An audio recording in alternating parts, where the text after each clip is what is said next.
Hello everyone, good morning all of you. जैसा कि political science का फर्स्ट पार्ट का हम दूसरा चैप्टर देखेंगे और जिस चैप्टर का नाम है दो ध्रुवीयता का अंत।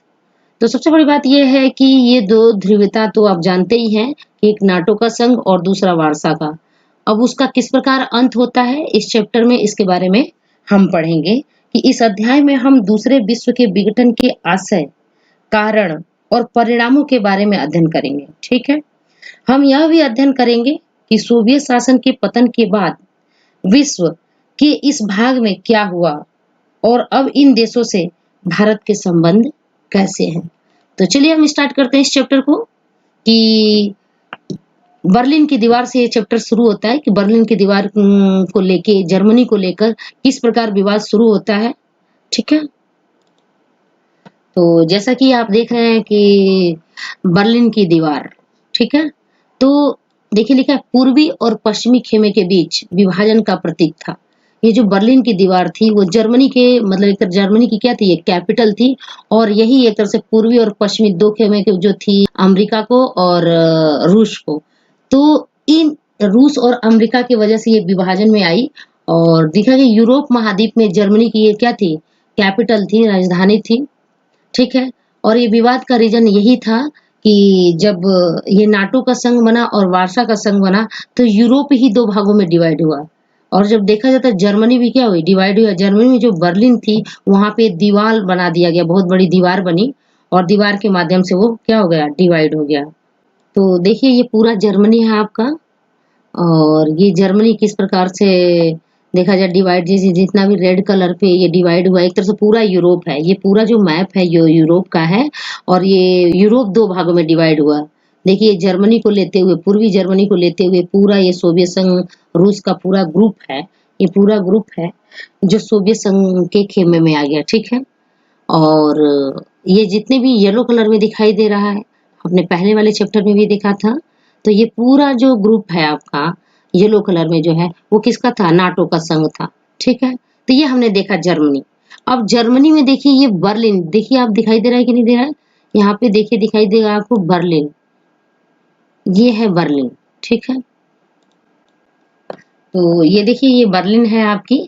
तो जर्मनी के अंदर में बर्लिन क्या थी, कैपिटल थी और ये किस तरीके से क्या हुआ, डिवाइड हो गई। तो जैसा कि आपने मैप में देखा बर्लिन को, तो ये बर्लिन भी क्या थी, दो भागों में डिवाइड था। तो जर्मनी तो था ही था, उसकी जो कैपिटल थी बर्लिन वो भी डिवाइड था और उसमें अब ये देखेंगे कि बर्लिन मतलब डिवाइड, एक और मैप में देखते हैं कि बर्लिन किस प्रकार डिवाइड दिखाई देता है आपको। चलिए वो मैप देखते हैं। ये देखिए ये बड़ा सा बर्लिन पूरा दिखाई दे रहा है आपको और एक बन गया ईस्ट और दूसरा बन गया वेस्ट। तो इन दोनों के बीच में क्या की गई, जैसे जिस प्रकार डिवाइड है उस तरह दीवार बना दी गई, बहुत बड़ी दीवार बना दी गई बर्लिन मतलब जर्मनी की कैपिटल में। तो चलिए हम चैप्टर पे चलते हैं, नोट्स पे।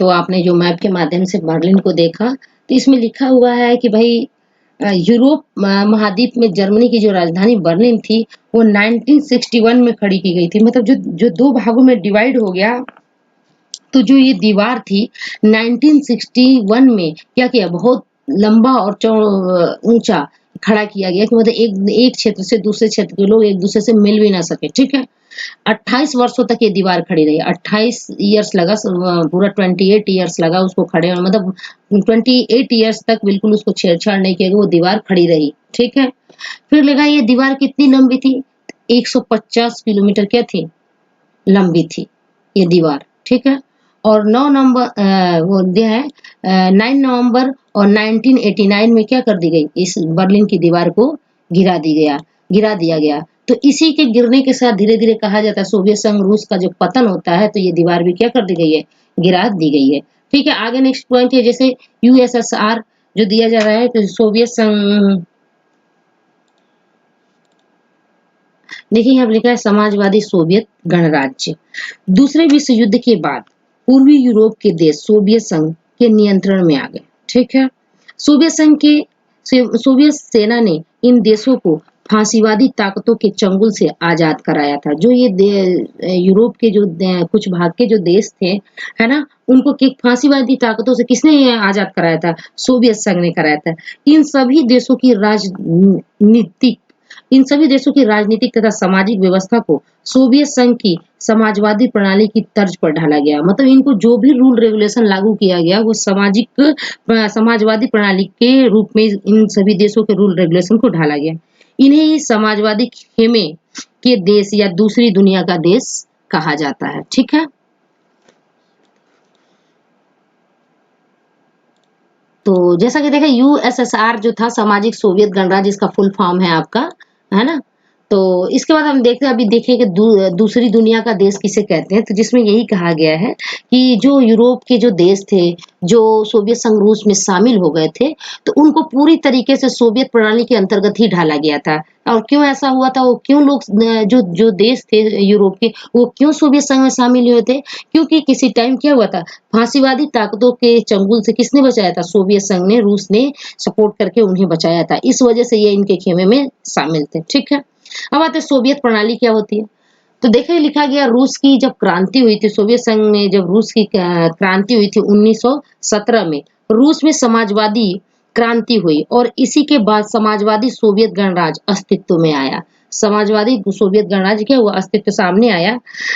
यह क्रांति पूंजीवादी व्यवस्था के क्या थी, खिलाफ थी, विरोध में थी। जैसे मतलब अमेरिका का जो प्रशासन था, रूल था, उनके क्या थी, खिलाफ थी, उसका ये खंडन करते थे। समाजवाद को अपनाने की बात करते थे। पूंजीवाद जानते ही आप, प्राइवेट चीजें सब कुछ मतलब लोगों के यहाँ अंडर में रहेगी। और समाजवाद का मतलब हर एक चीज क्या होता है, गवर्नमेंटेड। तो उसका क्या, किसका सपोर्ट करते थे, समाजवाद का सपोर्ट करते थे। शासन किसका था, कम्युनिस्ट पार्टी।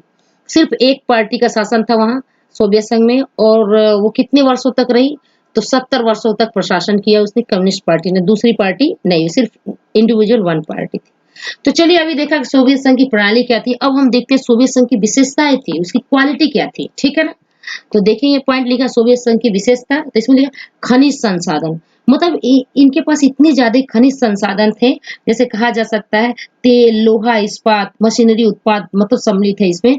हर एक चीज इनके पास क्या था, बहुत ही प्रचुर मात्रा में था, बहुत अधिक ही इनके पास था, मतलब बिल्कुल संपन्न थे। संचार प्रणाली दूसरा पॉइंट है। तो संचार प्रणाली भी क्या थी, उन्नत थी इनकी। एक जगह से मान लीजिए दूसरी जगह कोई चीज को, दूर दराज के क्षेत्रों में आवागमन की सुविधा क्या थी, बहुत अच्छे तरीके से थी। ठीक है ना, आवागमन के साधन अच्छे थे, है। कहीं एक दूसरे देशों से कोई सामान मंगाना है या जाना आना है तो ये बहुत सुविधाजनक था इनका। फिर नेक्स्ट पॉइंट है कि उद्योग के उद्योग भी उन्नत। उद्योग का उन्नत का मतलब ये हुआ कि मतलब एक छोटी से छोटी चीज से लेके एक बड़ी से बड़ी चीज, जैसे दिखा एग्जांपल में पिन से लेकर कार, हर एक चीजों का हर एक चीज का डेवलपमेंट कहाँ हो जाता था, रूस में ही, मतलब सोवियत संघ में ही हो जाता था। मतलब ये कोई दूसरी चीजों की, किसी चीज की जरूरत नहीं पड़ती थी जो ये बाहर से मंगाते थे। ये हर एक चीज का उपयोग खुद ही, स्वतः कहा जाए वह देश संपन्न इतना था कि खुद ही हर चीज का विकास कर लेता था। लेकिन कहा जाता क्वालिटी अमेरिका जितनी अच्छी नहीं थी। ये हर चीजों का डेवलपमेंट तो हो जाता था, लेकिन इनकी क्वालिटी अमेरिका से थोड़ी क्या थी, लो थी। इनकी क्वालिटी उतनी अच्छी नहीं थी जितनी अमेरिका की हर एक चीजों की क्वालिटी होती थी। लिखा है न्यूनतम जीवन स्तर जनता के लिए। इन्होंने ये रूल अपना रखा था कि हर लोगों का क्या करते थे, मतलब जो उनकी जनता थी उनका ये सपोर्ट करते थे। न्यूनतम जीवन का मतलब ये है कि स्वास्थ्य सुविधा, शिक्षा, बच्चों की देखभाल तथा लोक कल्याण की अन्य वस्तुएं रियायती दर पर मुहैया कराती थी सरकार। ठीक है, तो ये थी इसकी विशेषताएं। और भी हम देखेंगे पॉइंट। बेसिक इसकी नीड देखिए, जो हमने अभी बताया कि बेसिक इनकी नीड थी स्वास्थ्य, लोगों को स्वास्थ्य सुरक्षा देना, शिक्षा देना, बच्चों की देखभाल करना। ठीक है, लोक कल्याण रियायती दर पर उपलब्ध कराना। लोक कल्याण की जो भी चीजें थी, जो स्वास्थ्य सुविधा, हॉस्पिटल हो गया, शिक्षा, ये सब रियायती दर पे क्या करते थे, अपनी जो जनता थी उनको मुहैया करा रहे थे। हाँ, दूसरी बात एक और कि बेरोजगारी नहीं थी। मतलब इतने अच्छे से संपन्न देश ये रूस उस समय था अपने आप में कि यहाँ पे लोगों के पास बेरोजगारी नहीं था। राज्य का शासन मिल्कियत पर सरकार, मतलब राज्य का शासन क्या था, मिल्कियत का प्रमुख रूप राज्य का स्वामित्व था। राज्य का स्वामित्व उस पे पूरे पे था। लेकिन भूमि और अन्य उत्पादन संपदाओं पर राज्य का नियंत्रण, मतलब हर एक चीज, मतलब गवर्नमेंट जिसको कहा जा सकता है, भूमि और अन्य उत्पादन चीजों पे किसका राज था, सरकार का, गवर्नमेंट का राज था। ठीक है, तो ये देखा हम लोगों ने कि सोवियत प्रणाली की क्या-क्या विशेषताएँ थी। सबसे बड़ी बात ये थी जिसमें हमने पॉइंट में देखा कि छोटी से छोटी चीज़ वो खुद ही क्या करते थे, छोटी से छोटी से लेके बड़ी से बड़ी चीज़ उन्हीं के देश में क्या हो जाता है, डेवलपमेंट होता था। इसका मतलब ज़ाहिर-सी बात है कि काफ़ी डेवलपमेंट था, काफ़ी इनके पास आर्थिक रूप से संपन्न था ये देश, ठीक। अब ये देखते हैं सोवियत संघ में कमी क्या-क्या थी, ठीक है ना? तो देखिए नौकरशाह का शिकंजा था।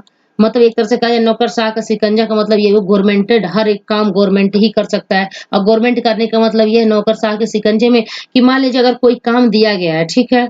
अगर वो होता है तो भी गवर्नमेंट उतना पैसा देगी, अगर वो कार्य नहीं भी ढंग से होता तो भी गवर्नमेंट क्या करेगी? पैसा देगी। इस वजह से वो सक्सेस होने में क्या हो जाएगी? पीछे हो जाएगी। एक ये प्रॉब्लम। दूसरा था सत्तावादी प्रणाली, कि सत्तावादी प्रणाली थी।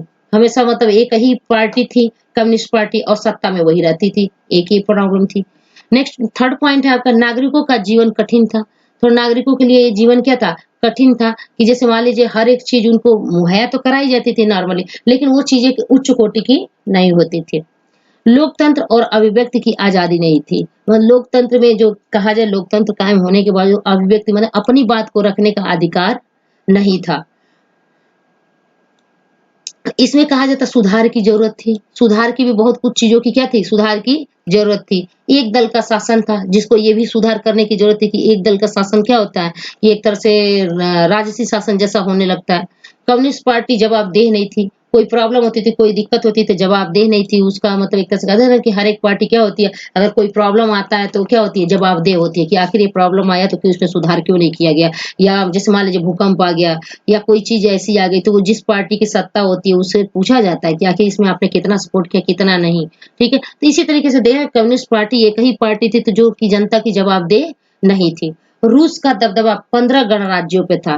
15 जो क्षेत्र थे गणराज्य थे मतलब छोटे-छोटे, छोटे-छोटे करके जो थे क्षेत्र, उन पे क्या था? दबदबा था। संसाधनों का अधिक उपयोग हथियार बनाने में किया गया। ये इनकी मेन गलती कहा जाए या जो भी कहा जाए, कि ये था कि ये सबसे ज़्यादा उपयोग संसाधन जो लोगों को मुहैया कराना चाहिए, जो शिक्षा का विकास करके बहुत आगे बढ़ाना चाहिए या बहुत कुछ चीज़ें थी, वो इस तरफ ध्यान ना देते हुए हथियार बनाने की तरफ हो गए। किसके होड़ में? अमेरिका के। तो हथियार बनाने की तरफ सबसे ज़्यादा इन लोगों ने ध्यान दिया।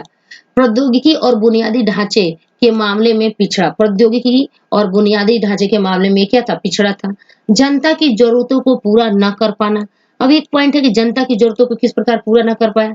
जैसे कहा जाता है जो यूरोप के जो देश थे, जो सोवियत संघ में मिले थे, वो उनकी ज़रूरतों को तो ध्यान देते थे, लेकिन जो उनके में 15 गणराज्य शामिल थे, उसमें कई क्षेत्र ऐसा था जिस पे पूर्ण रूप से ध्यान नहीं दिया जाता था। उन जनता की ज़रूरतों को पूरा नहीं कर पा रहे थे, तो ये क्या थी? बहुत बड़ी प्रॉब्लम थी। और 1979 में अफ़गानिस्तान के मामले में क्या किया इन्होंने? हस्तक्षेप किया। उपभोक्ता वस्तु की कमी आई, जितनी ज़रूरत थी उससे क्या हो वस्तु उतनी मिल ना पाए, ठीक है? खाद्यान्न का आयात करना पड़ा और फिर बाद में देखा गया कि धीरे-धीरे ये पतन में जाने लगी तो फिर क्या करना पड़ा? खाद्यान्न की चीज़ों के लिए भी आयात करना पड़ा, ठीक है? तो ये पॉइंट यहीं खत्म होता है और आज की क्लास भी यहीं खत्म होती है और आगे देखेंगे नेक्स्ट क्लास में कि सोवियत संघ का विघटन किस प्रकार होता है। अभी तक हमने 2 पॉइंट देखे कि उसकी विशेषता क्या थी, ठीक है? और क्या कमियाँ थी इसमें, ठीक कल नेक्स्ट क्लास में देखेंगे।